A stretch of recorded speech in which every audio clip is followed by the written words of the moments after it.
Hi, everyone, and welcome to Founder Wednesdays, a regular stream where we talk to fashion entrepreneurs and founders of direct-to-consumer brands about building stronger, profitable, and sustainable fashion businesses.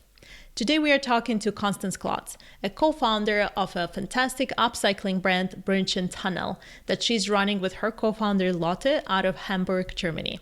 In this conversation, we talk about upcycling and sustainability in fashion, workers' right, building manufacturing in-house, especially during COVID, and how to combine e-commerce with creator economy.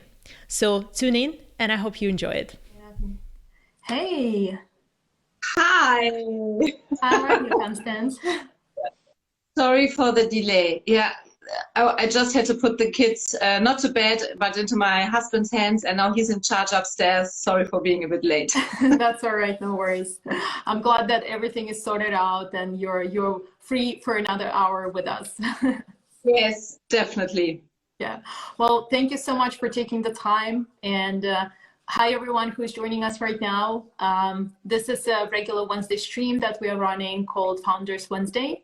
And it's really an opportunity for us to invite amazing founders that are building fashion businesses and share tips and tricks and practical advice around how to build businesses that are strong, that are growing well, and that are sustainable. And today I have Constanze with me, who is a co-founder of Bridge&Tunnel. So welcome, Constanze.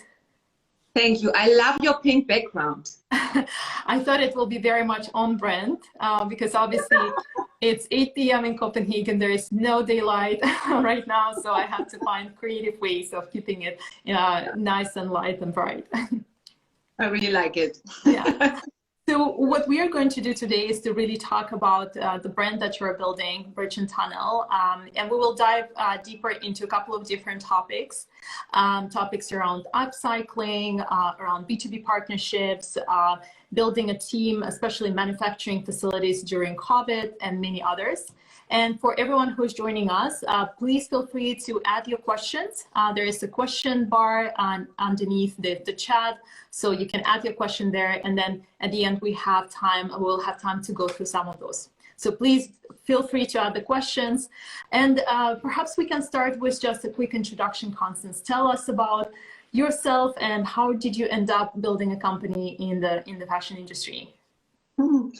Yeah, I'm just one half of Bridge&Tunnel. That's really important to say at first because I share my brain with my very good friend Lotte, who's the co-founder of Bridge&Tunnel.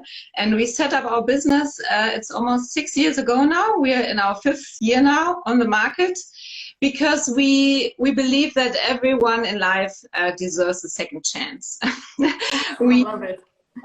We were running a co-working space for textile designers and fashion designers in 2013. And it's in a neighborhood that is a bit rough. It's quite important because without the neighborhood, there wouldn't be the label. And the neighborhood's called Wilhelmsburg, like Williamsburg. You can only get there over bridges or through tunnels. So there's a connection to the Bridge&Tunnel people. Some people might know that term from New York, where all the people from Brooklyn are called the Bridge&Tunnel people who travel to the other side. That's what we do too. We're leaving the city center of Hamburg to go to Wilhelmsburg. And this area is, there are lots of people, it's very rich of cultures. Lots of people from different cultures live there. It's a very young neighborhood. At the same time, it's a very poor neighborhood. There are lots of people who don't have a proper job. And we were running the co-working space for, I think, 2 years when someone told us that there's a Turkish-German sewing club who were meeting once a week in a mosque. And they walked there, took the sewing machines with them. And we said, oh, we have all the facilities we are totally equipped for professionals. Why don't you do your club sessions in our workspace? And this was pretty much the birth session for our own label because the club came. They never left. But we saw them sewing in our workspace and we saw two things. On the one hand, we saw that all these women were incredible sewers. They all really know what they did. They most of them were sewing wedding gowns. Yeah, wedding gowns. Like in Turkish wedding culture, this is like very, very pretty dresses, and you have to be very, very good with like hand sewing and stuff, and they all knew how to do it. This was the one thing we saw, that they were very talented. And at the same time, we saw that all these women had the time to go to a sewing session on a Wednesday morning, because that was the time they met in our workspace. And we understood that they only had the time to come because they don't have a proper job. And then we said, why don't you have a job? Some of them had been living in Germany for 20 years, 15 years, and they never had a proper job, because in Germany, you need a paper. If you have a job and you want to get a job, you need a paper that says you know what you're doing. They just had the talent. And so we said, why don't we give them a second chance to show that their talent is worth a profession? And this was pretty much the moment when we decided to set up a label, to give them a second chance and to show the society that there's so many talented people who don't need a diploma but who know what to do. So we set up our own local production, and because we believe in unconventional ways of thinking, or maybe it just happened, maybe it's a mixture, we said, okay, let's not only work on a socially ecological way of producing fashion, but let's also see how we can think the material side differently. And we had been experimented in the co-working space before with upcycling, because there's just a place nearby where we saw all these tons of clothing that were driven there every day, and we knew they had lots of denim. And so we said, okay, let's combine it with upcycling and let's give textiles a second chance too. Okay, I love it. So it's really a second chance across the company's culture and across company's product as well. Yeah. That's great. So it really resonates with me what you're saying about people with this natural talent, but maybe with the lack of like the official paper, the certificate, right?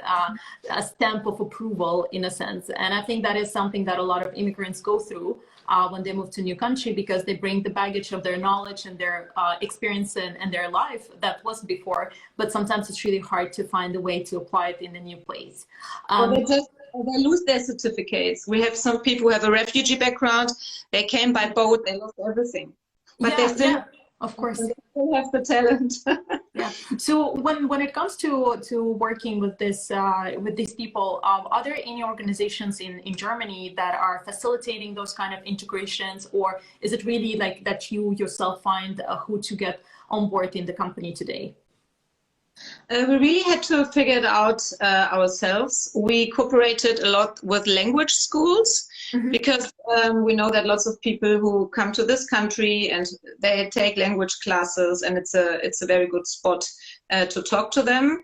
But the women we met at the very first moment, they had been here for such a long time. They don't take language classes, so it was really hard to find them. We then said, okay. Because it took a while until we fundraised all the money we needed to set up a known production where we can, of course, pay the people. I think it took like maybe 1 more year. And when we were at the moment that we had the money to employ people, we asked a little newspaper that is in Wilhelmsburg. It's one of those papers that I give for free, and it always it's on everywhere in Germany. Like when you enter a house, it's on the staircases, so you can't just. And they said, okay, you're going to be cover girls. We want to put you on the cover. And they wrote that we were looking for sewers, but they only have to know how to sew. They don't need a paper. Yeah. And then 06 people applied. Yeah, we were like, oh shit, that's a lot. There are so many. And we were so amazed that we addressed or that so many people felt addressed by our offer. It was a really amazing and intense time, because suddenly we had to do little assessment centers to find out how good are they really in sewing, how good is their German, because our the language we speak in our workspace is German. How willing are they to professionalize their talent? And it took us a while until we had the perfect team. We wanted to employ 4, but because there were so many talented people, we employed 6. Yeah.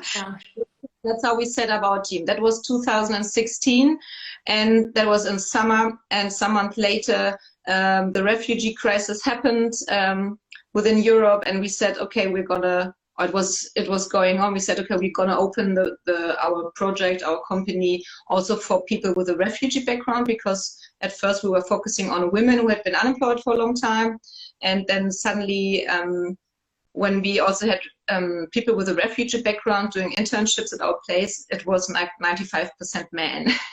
So that was kind of interesting too. But it was, was such a pleasure to meet them all. And the really first intern, he's from Afghanistan. He was so good that we employed him too. Oh, that's so we amazing. met lots of people or checked their skills through internships. But you have to find them first and then check on their skills once they're in your workspace. Yeah, one thing that I absolutely love about your company and the website is the stories that you show of people working in the company. And for anyone, you can go to bridge&tunnel.de and actually see who works in the company, and each one of the persons, they have like a little story about them, which I absolutely loved. So yeah, go check it out, because it really shows you who makes your clothing. And it's really interesting because all of the products we sell, like on the little washing label where it says you can wash your piece up to 30 degrees, there's a small fine line where every one of our sewers or seamstresses does an autograph before we sell it. And so because we always want to show that like there's no machine in this world where you put in denim on the top and then the backpack just falls out of it. Like in every H&M piece, it should be written handmade. There are always people involved in textile industry, and it's so easily to forget it. And what happens to our products when we sell them, people who bought it send us mails once they received it and say, oh, my bag was made by Syed or by Idowu. Can you please thank them for making my bag? So it becomes very personal. And we even had people who came by, that was in pre-corona times, and said, I'd love to take a picture with Idowu, who made my bag. And I did like a fan picture. And yeah, that's really something that moves me, because it shows that people care. They care. Once they know, they start caring about who produced their textile. And that's so absolutely. Absolutely. And you're absolutely right that right now, especially if we think about the fast-paced fashion industry at large, it's very easy to forget it, because we think about just it's a sweater, it's a t-shirt. You don't think about people who actually produced it. So I really like that personal touch, and that through items you're able to show the stories of people who work with you and who create that. Yeah, totally. So Bridge&Tunnel, as a brand, tell us a little bit, why fashion?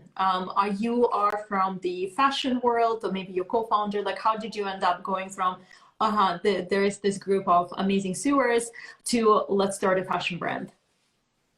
I don't know, it needed to happen. You should have seen the women. It was like in the air. You could really, like feel it. I'm a cultural scientist, and I've been working in cultural planning before, and the co-working space we were doing together, me and Lotte, in 2013 was one of my last projects I did when I was still employed in cultural planning or in urban planning, because I was in charge to invent creative projects that have the chance to be sustainable by giving the space for new creativity. And that was we were hoping for in the co-working space. But Lotte is a textile designer, which is very important because someone needs to do the designs.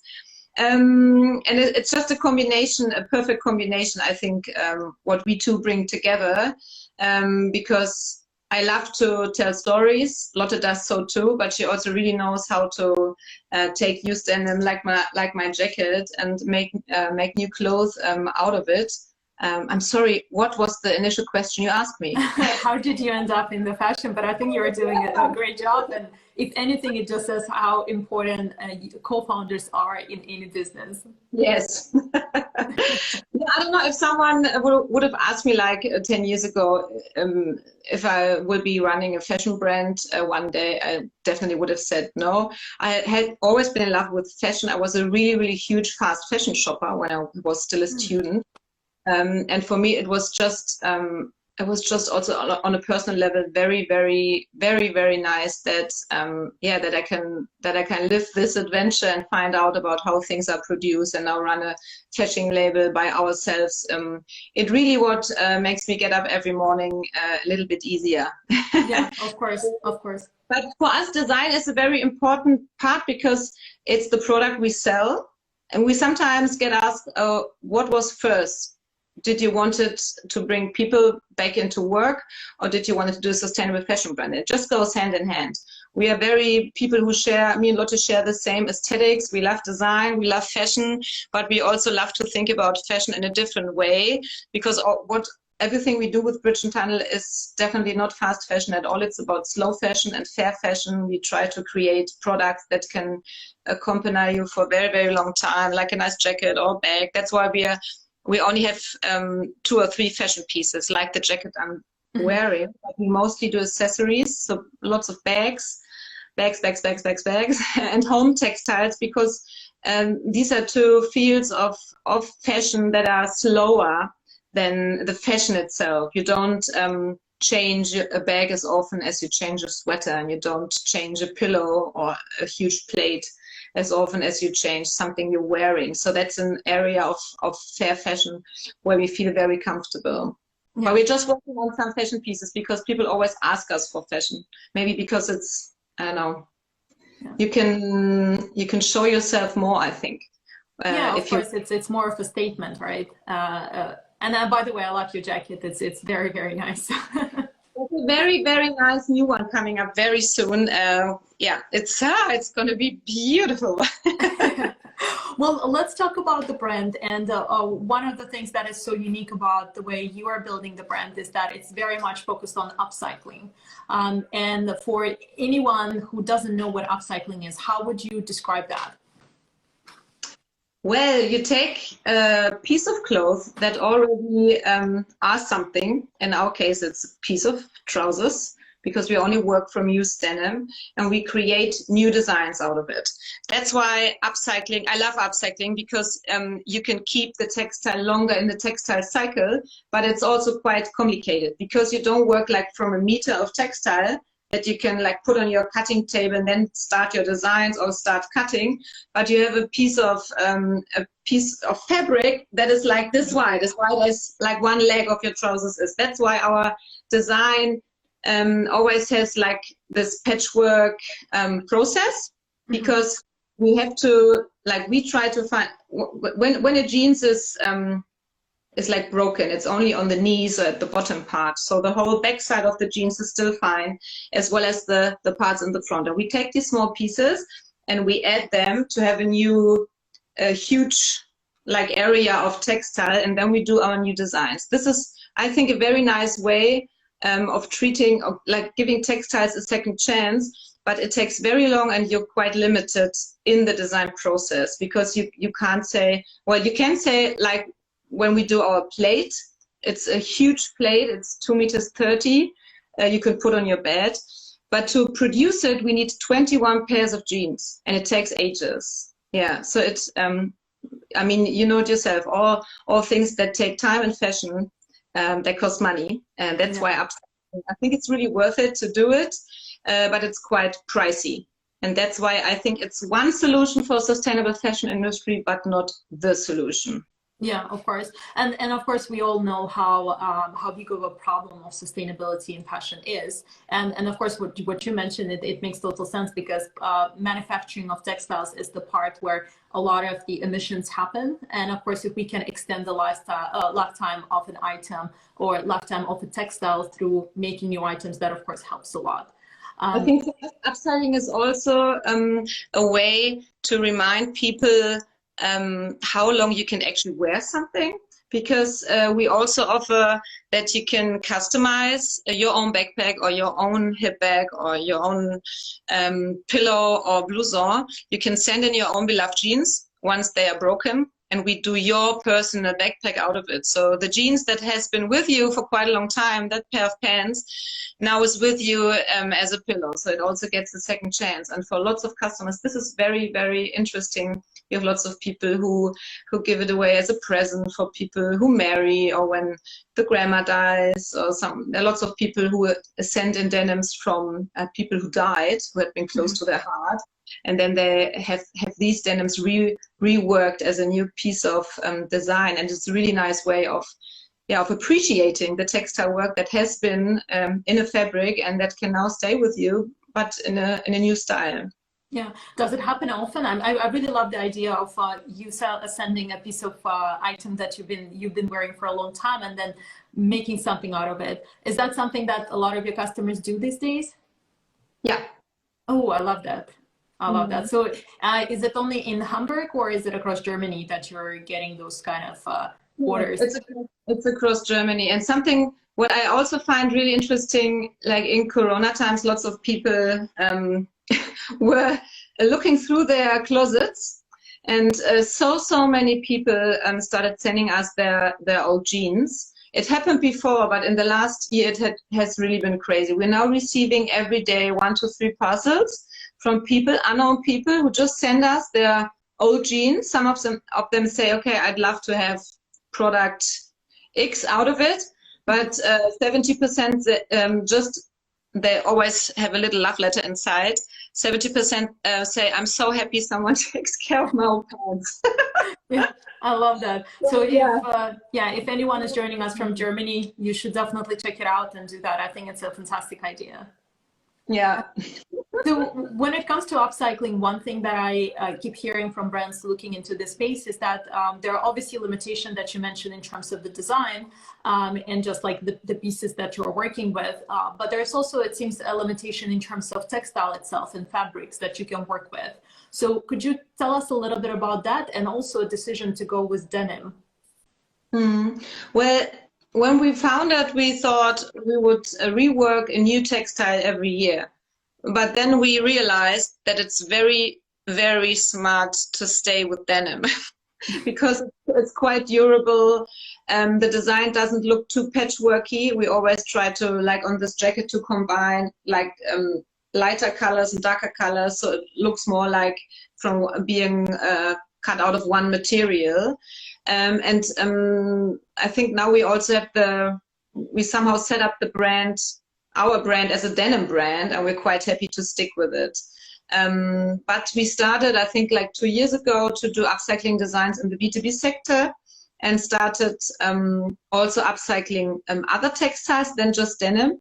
And it's also really cool, but we can't upcycle everything. Sometimes people send us in, they say, oh, I have like, I don't know, 2,000 unsold t-shirts.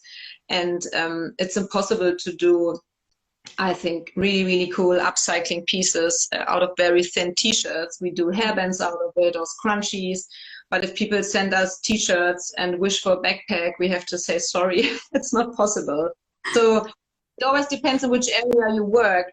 We're now experts for accessories and home textiles. So the stronger the material, the more durable it is, the easier we can do accessories or home textiles out of it. But I know that there are also upcyclers who think or work in a different way with upcycling than we do. You can also cut t-shirts and put them together in new styles. But we have our, as I said before, our own local production, and we pay fair wages. We do it in the middle of Hamburg, not in Asia. So that's quite costly. We could do it, but I don't think people would pay for it. Yeah, yeah. Of course, it makes sense, especially given that you're specializing on accessories and home textile, that, as you said, the stronger fabric is the easiest to work with. But I wonder if there is also an aspect here with regards, maybe even in denim itself, with regards to the mixed textiles, because that's what I understood also one of the hurdles when it comes to recycling as well as upcycling, is dealing with mixed textiles. Is it a challenge for you when you deal with denim, or is it less common in denim categories? It doesn't matter that much for us. Most of the jeans we receive, or we ask people to not send in a pair of jeans that have more than 2% of elastan, because then it gets too stretchy and we can't really work from it. but it's not a problem for us at all. Like I'd say 99% of the denims we receive are very fine to work with. Okay. When you started it for the first time, where did you get the first textiles to work with? It's called Kleiderkammer. I don't know the English word for it. It's a place where you can put your worn clothes, and they give it out to people in need. And they had so many pairs of denims that were kind of drowning in them. And they said, oh yeah, here you have some for experimenting. And yeah, we still cooperate with them. That's where we got the first denim from. Yeah. With a rug. One of our first products was a rug where we braided the denim. Oh. And then did like a licorice snail like this. So you can get a rug out of it. Yeah, but that was the very first company we worked with for resource. Yeah, and of course, since then you have expanded significantly the partnership scope. And I know that you have partnered up with some big companies like Chibo and Toyota and Levi's. How did that happen? How did you manage to get collaborations with big companies like this? Good question.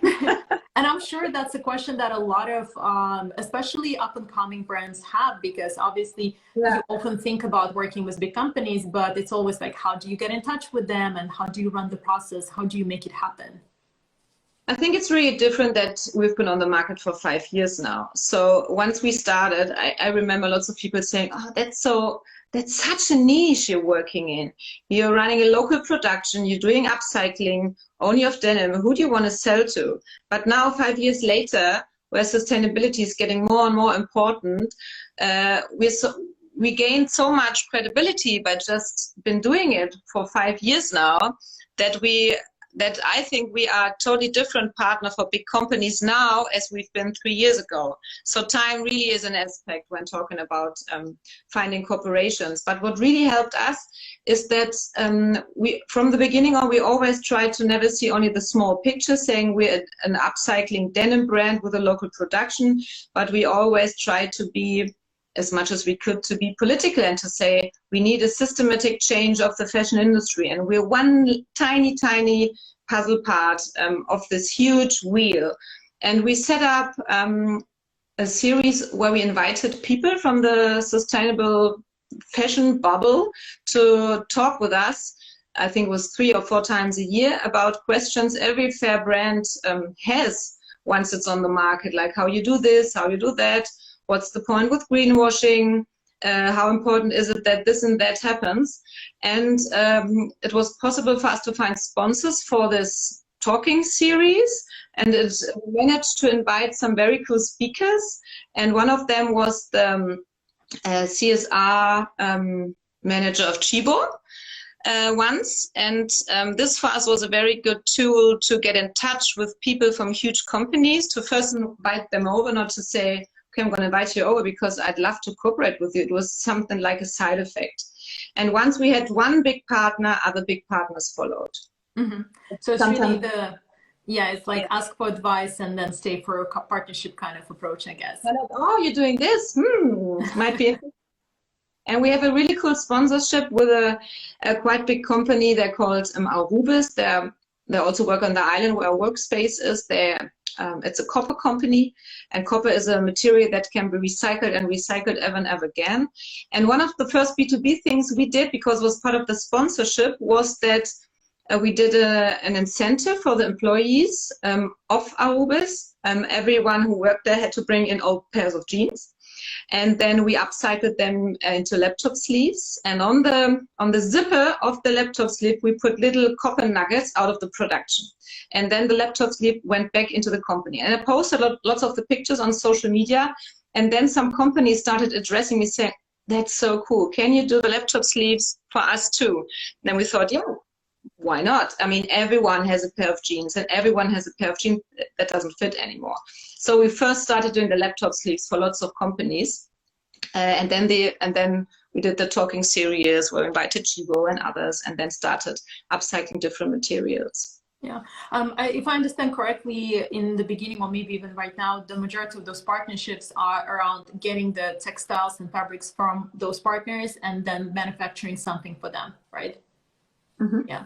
Are you seeing any changes in terms of the B2B partnerships with regards to those bigger brands wanting to include items you have on their channels, or maybe implement upcycling at a little bit larger scale inside of their companies, especially for fashion brands?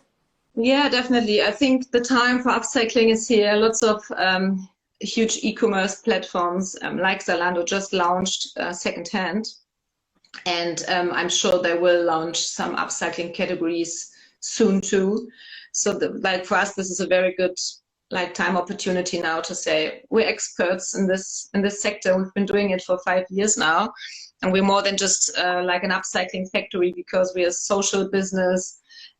We do design to employ people who have problems finding a job. So it's much more, we sell much more than just the upcycling design. And I think that makes it also attractive for companies to cooperate with us, because we do lots of storytelling. And I think the way we work is more holistic than other production sites. And that makes it quite interesting, I think, to talk about upcycling. But everyone knows that there are far too many textiles on this planet. And so many companies have problems with the styles they didn't sell. Like in Germany, we now have a number, because of Corona, it's 500 million textiles that can't be sold at the moment because shops are closed because of the lockdown and so on. So what do you do with them? And in Germany, it's cheaper to burn the clothes than to donate it, because then you have to pay a tax.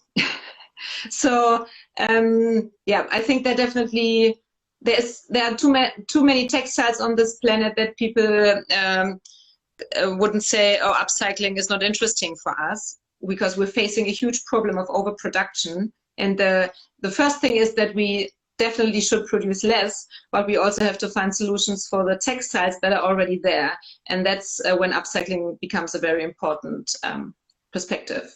Yeah, when it comes to upcycling, there is obviously this very strong moral and ethical aspect of it, right? With sustainability and just like the limited resources that we will have. Is there an economic, financial incentive for those brands or bigger companies to do that? I hope so. I mean, I think it's, and at first sight, it's a very, I think, reasonable way to answer the question what you do with leftovers or pieces you did not sell, or that you can't sell in sale. So you have to have an answer for that question. And once big companies don't start to produce on demand, so that there are no leftovers, people have to find solutions. I think you can definitely do upcycling cheaper than in our space if you send the textiles back to Asia, but then you have all the costs of sending it back, then you have all the CO2 emissions. So I think, or let's say it like this, all the partners we cooperated with, they loved the idea and they were convinced of the idea, and they were fine in paying the price, because they see that it's complicated, that it takes time. And what's also important when we talk about numbers is that I think customers, once they understand the story of upcycling, are also willing to pay a little more. And once customers are willing to pay more, companies are willing to buy it for a higher price, of course, than new produced products. Yeah. Are you expecting any maybe governmental sort of interference and taxes or anything of that sort in to motivate and to speed it up? Because one thing that you mentioned, that for like in Germany, as you said, it is cheaper to burn an item versus donating it. That's just bluntly wrong, right? And of course, I wonder whether you being in this industry, there is a hunch that something will happen there from the government side. Yeah, I hope so. I mean, there has to have a lot has to happen from governmental side. Yeah, I know that in Germany they're discussing a law that it won't be allowed. I think it will start in 2025 or 23, that you're not allowed to throw away your clothes, old clothes, in the bin, so that it just. But at the same time, I know that some people are discussing, because we have all these containers here where you can put your used clothes. But the quality is so bad that, for instance, Hamburg said they have 120 containers. They're going to remove them because the quality is so bad that you can't even downcycle them. So I don't know if they will set up a fee once you put your used clothes into a container, that it will cost you something. I don't know how. I think there would be lots of governmental strategies, but I don't know like a single one that is that narrowly focused on upcycling. But I'm sure there will be lots of things coming up to reduce overproduction, and that's very close connected to what we do. Yeah, I mean, there have definitely been conversations on the EU level as well about, for example, e-commerce and specifically about shipping and returns. And especially given that a lot of companies, they have, like, for example, a store in maybe in Germany, and they're sending an item to, let's say, a customer in Norway, right? Then it travels all the way to Norway. And then if that customer sends it back as a return, that obviously emits a lot of CO2. So there were a lot of discussions, I think a year or two ago, but I don't think that led to anywhere. Yeah. Yeah. Yeah. Well, just to wrap up the conversation on the partnerships with bigger companies, are there any tips or advice that you can give to brands if they're interested in partnering up with bigger companies like Levi's, Toyota, and others? We gained very good experiences, as I said before, to do something that is not like at first sight connected with what you do, but that has something to do with a bigger picture, to really show that you want to be a game changer, and yeah, that you really care about what you do. I mean, every funder does, but we have a very, very huge passion for changing things. And that's also why we set up the talking series. We now just launched a podcast in December. It has a similar effect that now people start writing us, can I be a guest in your podcast? So I think everything you do that has the possibility to gain some reach, so people can be seen, is for us was very helpful to find partners. And once you found one, I think it's much more easier to find others. What also helped us was that the first partners we had, they were all from Hamburg. So it's much easier once you're in the same city, and then you know someone who knows someone who can maybe give you the email address of someone who knows the other one. Kind of easy. And I also think for companies, it's kind of cool to cooperate with local partners, because that's part of sustainability too. You have very short ways. It's very easy to talk. And then finding a partner who is, I don't know, 800 kilometers away. Yeah, I saw this quote on Twitter the other day that if you're not a part of a club, make your own club.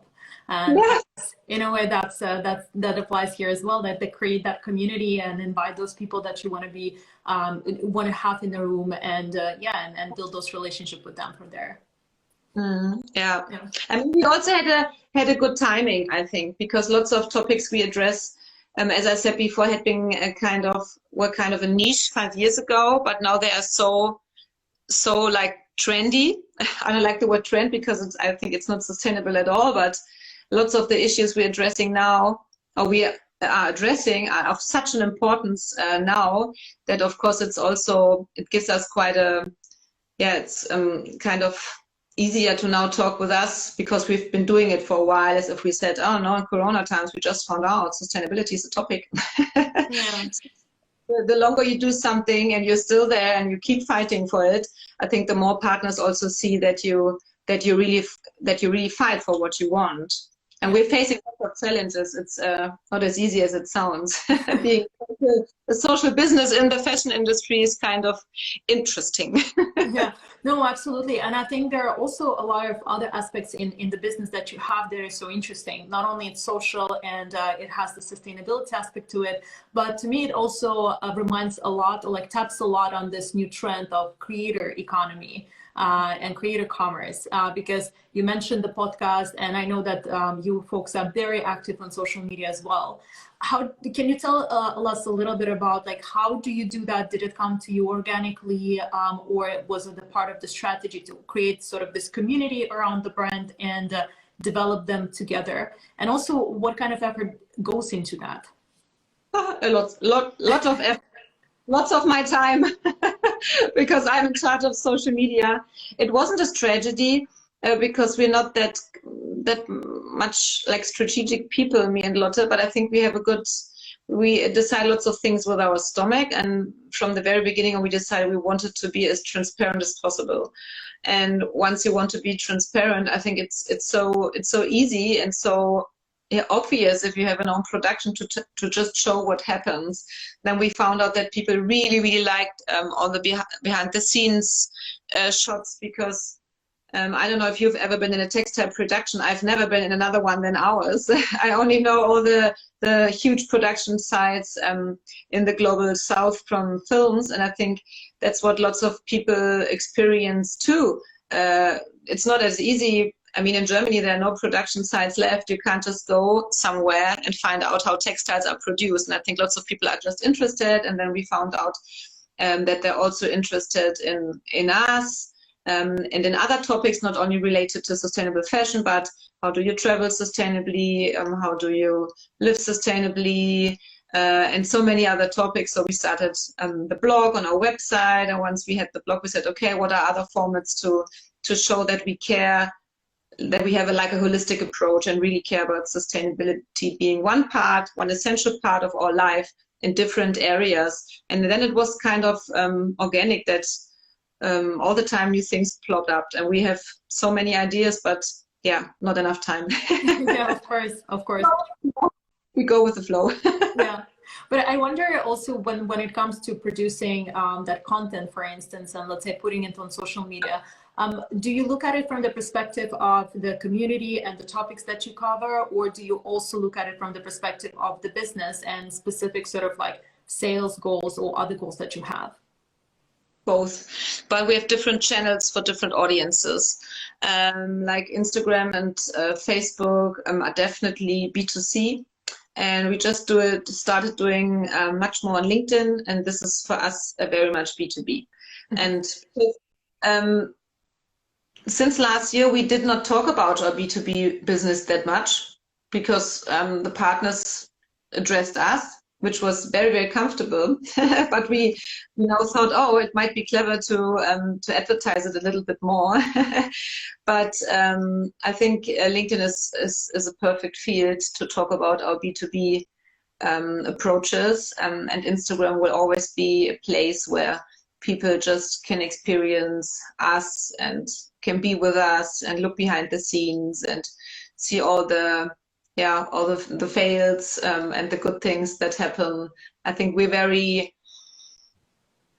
know that lots of brands never show their founders, for instance. For us, it's, I don't know, I don't like to show myself as me, as Connie, but I love to follow brands who really show what they do, why they do it, that they have to redo things. It's just so, yeah, I think it's also a way of building confidence and building closeness you have with customers, and they're very active in our community, and I feel really honored and happy that this little community grows and grows and grows. Yeah, and of course in this case, like the company you're building is very much reflected through the beliefs and the views that you and Lotte have, because it's really based on what you saw as an opportunity there, both on the social part as well as the sustainability. So I think with that regards, like it's no brainer to have both of you visible and out there. Yeah. Mm. So like in the first Corona wave, me and Lotte, because we both have 2 kids, we did some stories from our struggle of homeschooling and working and all the other things you do to survive, and people just loved it because it's so close. We're just normal people doing normal things, having normal struggles, and I think that's a very nice way to talk to our customers.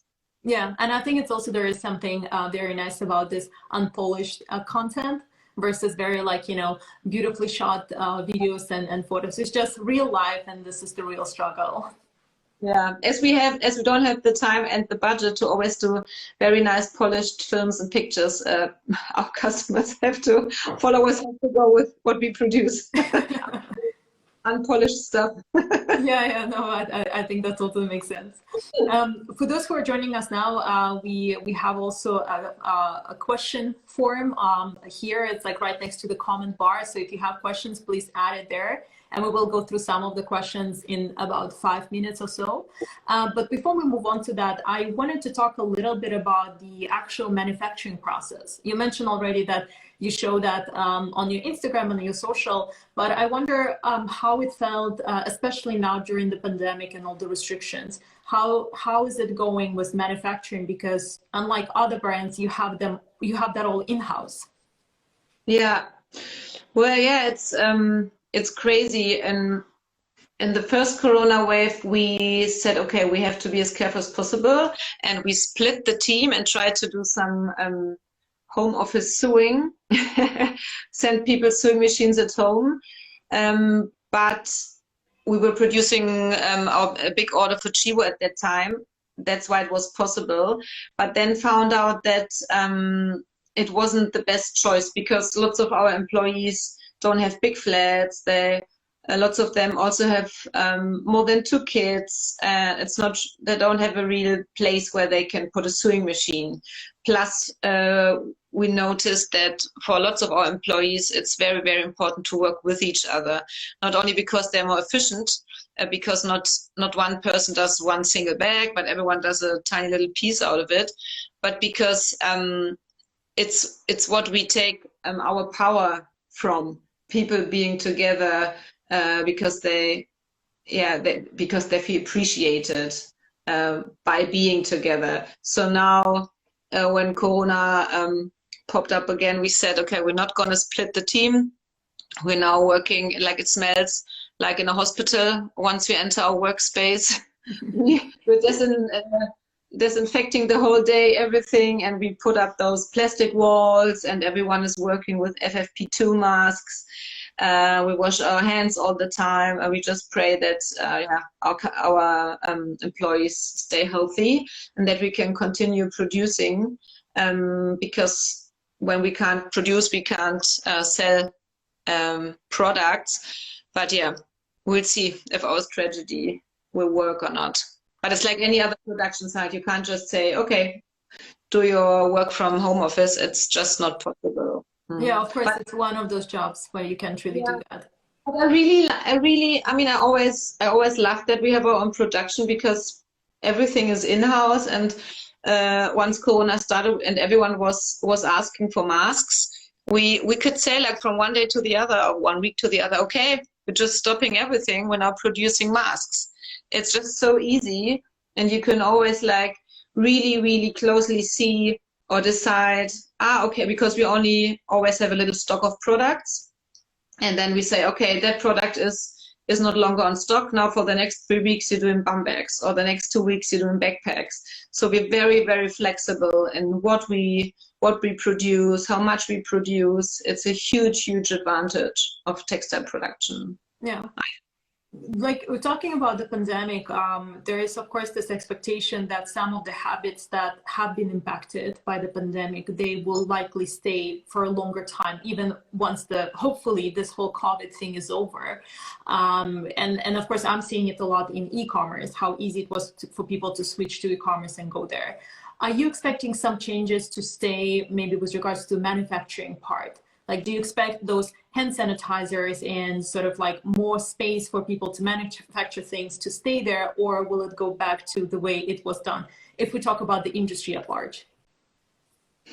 Yeah, I don't know, we just invited a very, very, very interesting woman from the Clean Clothes campaign in our last podcast episode. I'm sorry, it's only in German, who talked about what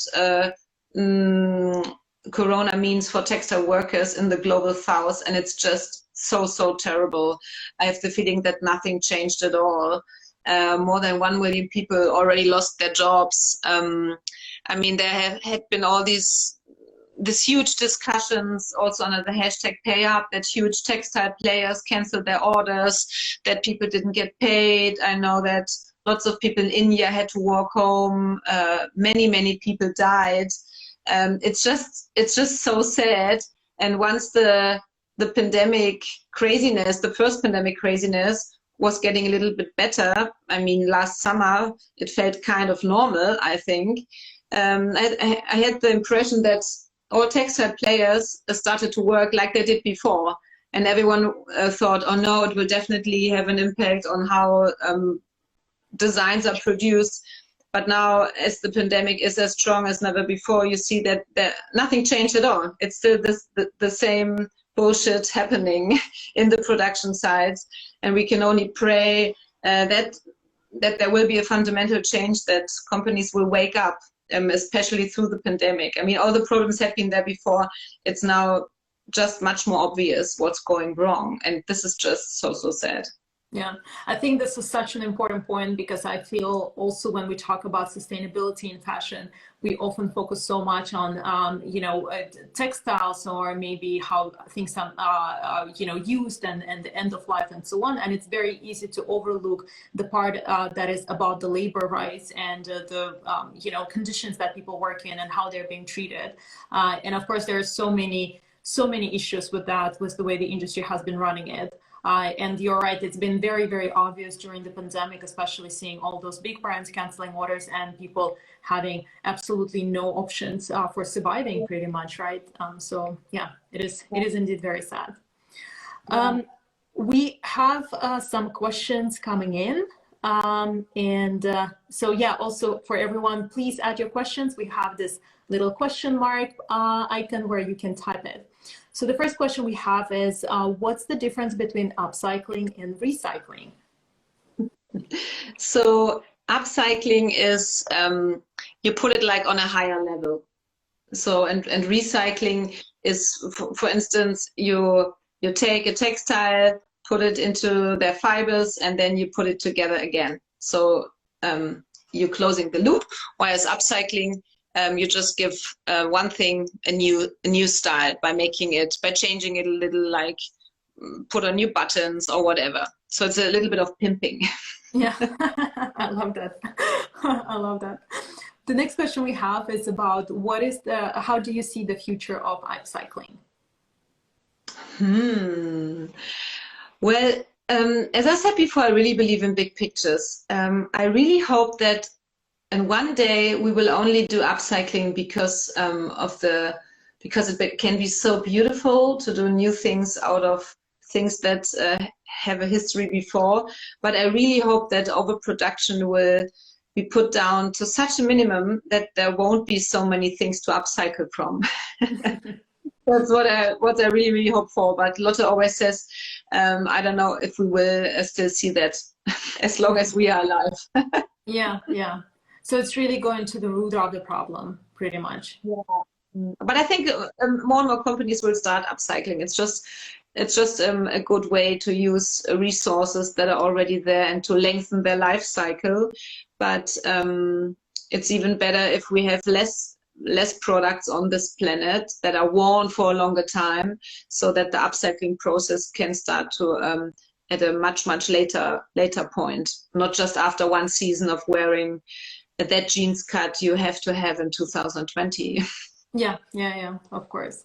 Obviously, in the industry now, there seems to be a bigger focus on sustainability, and we have seen brands that were also leaning more towards greenwashing.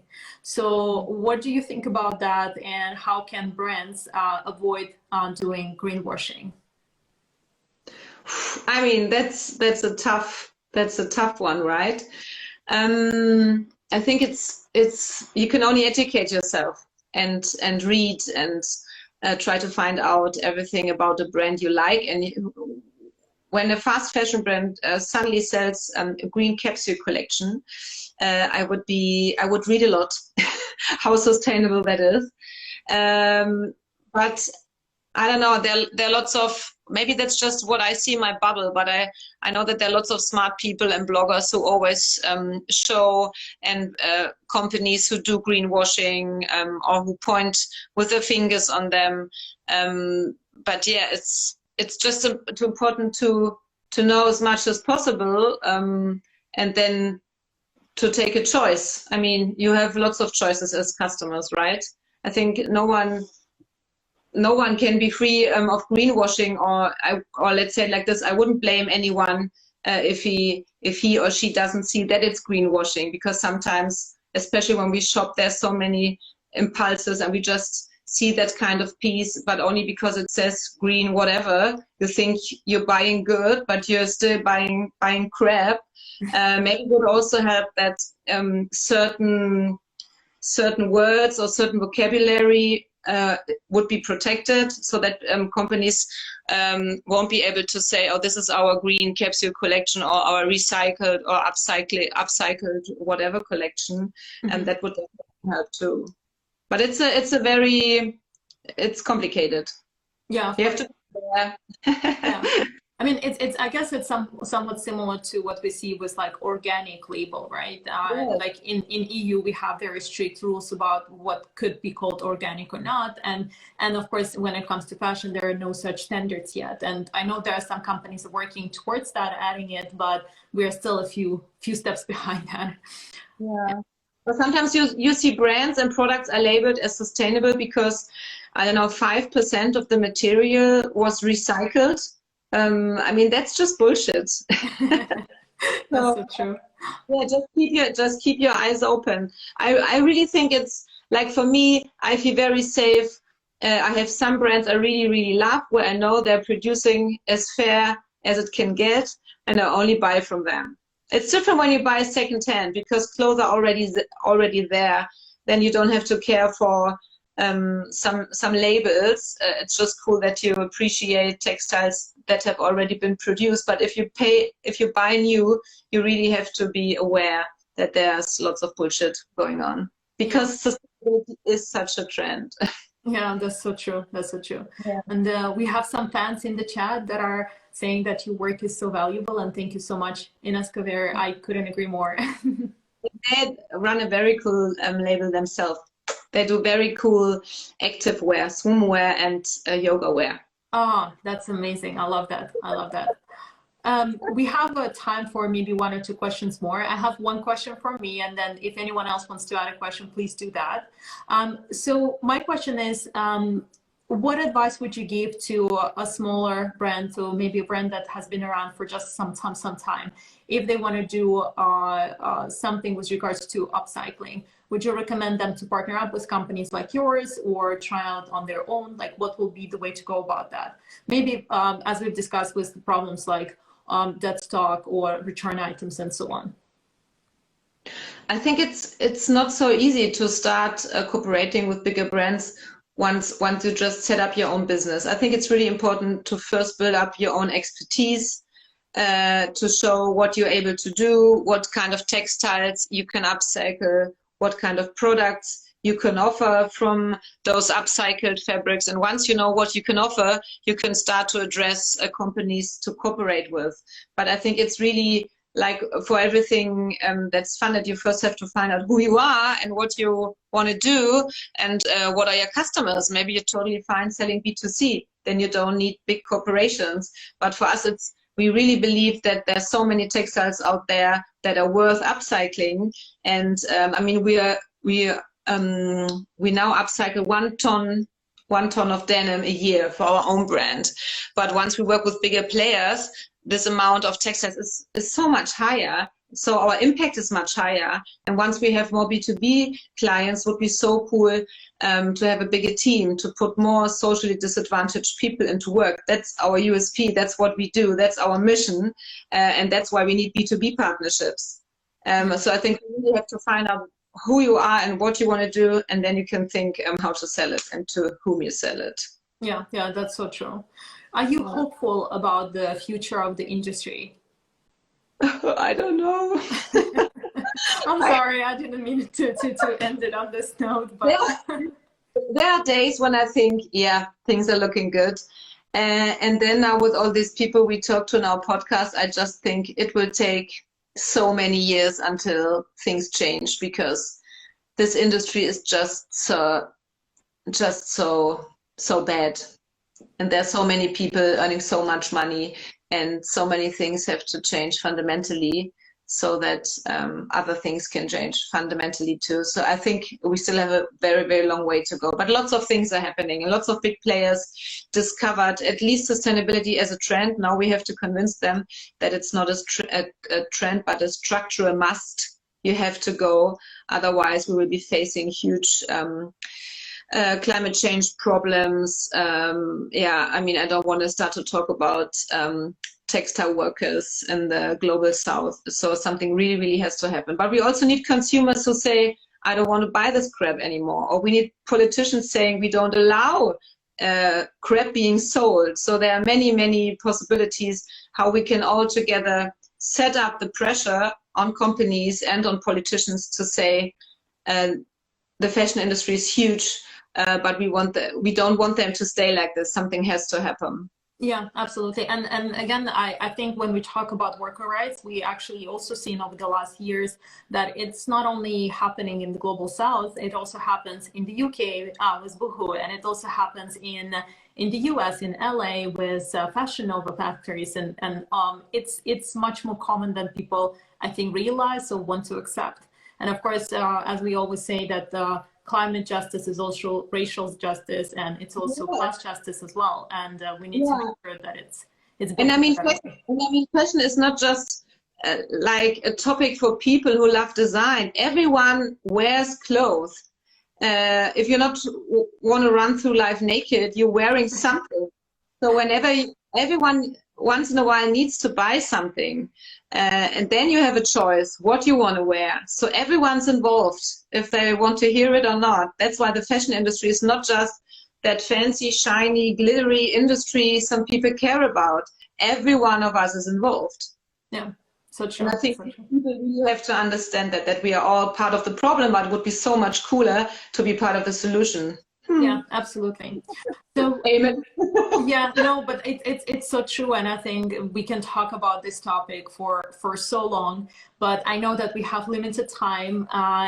Where can people find you, and do you have anything to plug at the end of this stream? Well, if you speak German, please listen to our podcast. It's called Talk Slow. It's not slow at all, but it's I think it's very nice to listen to, because we invite some people over who have a lot to tell and from whom we can learn a lot. Yeah, and you can find us on social media, bridge&tunnel.de, and on LinkedIn and on Facebook. And yeah, that's pretty much it. Yeah, and as I said as well, like if you're in Germany, please do check out the website, the bridge&tunnel.de. They have fantastic stories about the products that they produce, as well as the team that works on it. Everyone with a fantastic story, a personal story. And I also I'm completely in love with the option of sending your used denim to Bridge&Tunnel, either just because you want to get rid of it, or because you want to make something beautiful out of it. So please do that. Connie, thank you so much. And we're selling EU-wide, so once you're in Europe. Yeah. That's even better. It's even better. We will link the website in the description here. And Connie, thank you so much for taking the time today. And for everyone who joined, thank you so much. We are going to do this live streams every Wednesday, so tune in next Wednesday at 8 p.m. European time as well. We will have a fantastic founder of a direct-to-consumer brand. We will talk about crowdfunding, about sustainability, about omni-channel strategies. So tune in if you want to learn about that. And thank you so much again for joining us today. Thanks for inviting me, Gunnar. So it was so nice to see you again here. Yes, and I'll see you very, very soon. Yeah, all right. Bye-bye. Bye-bye. Have a nice evening. Bye.